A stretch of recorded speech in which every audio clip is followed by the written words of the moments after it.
સુરેન્દ્રનગર જિલ્લા નાગરિક પુરવઠા અને ગ્રાહક સુરક્ષા સલાહકાર સમિતિની બેઠક યોજાઈ.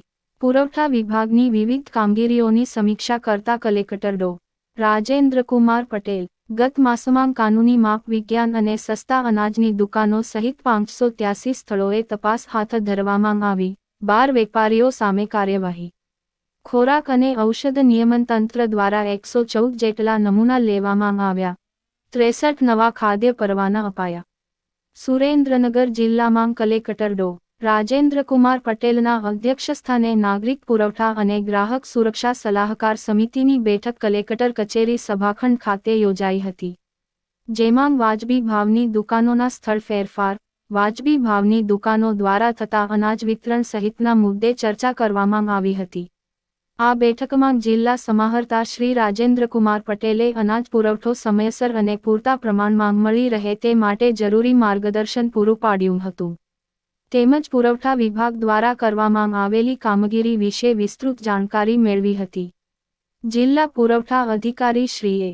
જી. ગજ્જરે જિલ્લામાં કાર્યરત વાજબી ભાવની દુકાનો માટેની સંખ્યા તથા પસંદગી બાબત, વાજબી ભાવની દુકાનના સ્થળ ફેરફાર, નવી દુકાનો ખોલવા, મર્જ કરવા બાબત, બ્રાન્ચ FPS કરવા બાબત, વાજબી ભાવની દુકાનોની યોજનાના અમલ અને આવશ્યક ચીજવસ્તુઓ અને નાગરિક પુરવઠાની વહેંચણી વગેરેની બાબતો, હાલ જિલ્લાને મળતો જથ્થો, વિતરણ થયેલો જથ્થો, કાનૂની માપ વિજ્ઞાન તંત્ર દ્વારા થયેલી કાર્યવાહી, ખોરાક અને ઔષધ નિયમન તંત્ર દ્વારા કરવામાં આવેલી કામગીરી વિશે વિસ્તૃત જાણકારી પૂરી પાડી હતી. ખોરાક અને ઔષધ નિયમન તંત્ર દ્વારા ગત માસમાં 114 જેટલા નમૂનાઓ લેવામાં આવ્યા હતા. 20 જેટલા ખાદ્ય નમૂનાઓની ચકાસણી કરવામાં આવી હતી. ફૂડ સેફ્ટીની કામગીરી દરમિયાન 79 જેટલા ઇન્ફોર્મલ નમૂના લેવામાં આવ્યા હતા.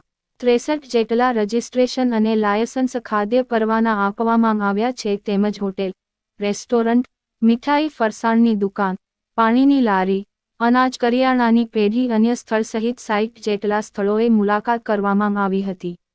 આ બેઠકમાં જિલ્લા વિકાસ અધિકારી શ્રી કે. એસ. યાજ્ઞિક, જિલ્લા પોલીસ અધિક્ષક શ્રી પ્રેમસુખ ડેલુંગ, નિવાસી અધિક કલેક્ટર શ્રી આર. કે. ઓઝા, નાગરિક પુરવઠા અને ગ્રાહક સુરક્ષા સલાહકાર સમિતિના સભ્યશ્રીઓ સહિત સંબંધિત વિભાગના અધિકારીશ્રીઓ, કર્મચારીશ્રીઓ ઉપસ્થિત રહ્યા હતા.